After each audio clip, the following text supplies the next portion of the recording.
오늘 수의사입니다. 오늘은 신문 기사를 소개해 드리려고 하는데, 이제 겨울에 강아지 산책을 시키다 보면 그 염화칼슘 때문에 걱정을 많이 하시는데, 거기에 관련된 기사가 있어서 한번 읽어 드릴까 합니다.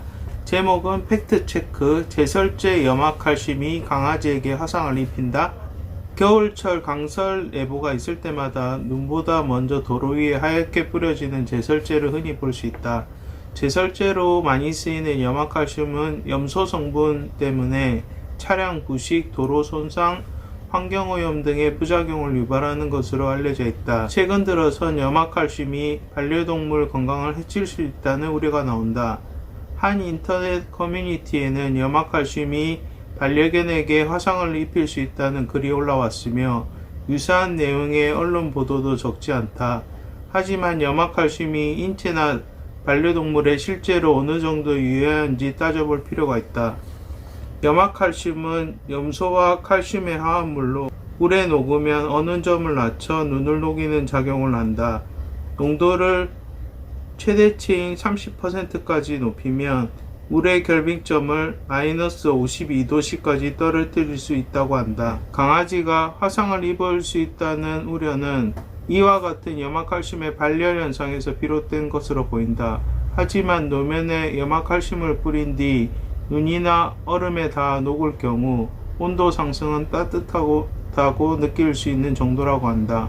겨울철 땅바닥 온도가 차가운데 염화칼슘을 뿌리면 차가운 온도가 조금 올라가는 정도지 뜨거울 정도는 아니다.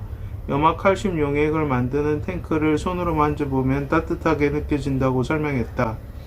이어 염화칼슘이 피부에 닿으면 따갑거나 하진 않고 미끌미끌한데 오래 닿으면 좋지 않겠지만 고통이 느껴지거나 하진 않는다고 덧붙였다. 염화칼슘은 제설 효과가 좋고 가격이 저렴해 제설제로 널리 쓰이지만, 제설제로 쓰일 때는 보통 소금과 함께 사용한다. 고속도로에서는 고체 소금과 농도 30% 염화칼슘 용액을 7:3 비율로 살포하고, 서울 시내 도로의 경우 소금 40%, 염화칼슘 35%, 친환경 제설제 25%를 혼합해 살포하고 있다고 한다. 염화칼슘 때문에 강아지가 화상을 입을 수 있다는 보도는 2020년부터 본격적으로 눈에 띄는데 뚜렷한 근거를 찾기는 어렵다. 수의사들이나 수의대 교수들한테 문의해도 마찬가지다. 한 수의대 교수는 반려동물에 대한 염화칼슘의 위해성 연구는 아직 되어 있는 것 같지 않다고 전했다.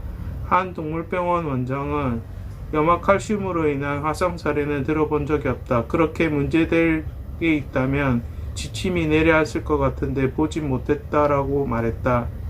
차진원 월드펫 동물병원 원장은 개 발바닥이 염화칼슘에 닿아 정상적인 상태보다 약해진 상태에서 산책을 하다 보면 벗겨지거나 발적이 생길 수 있으니 보호자가 화상으로 느낄 수 있을 듯하다.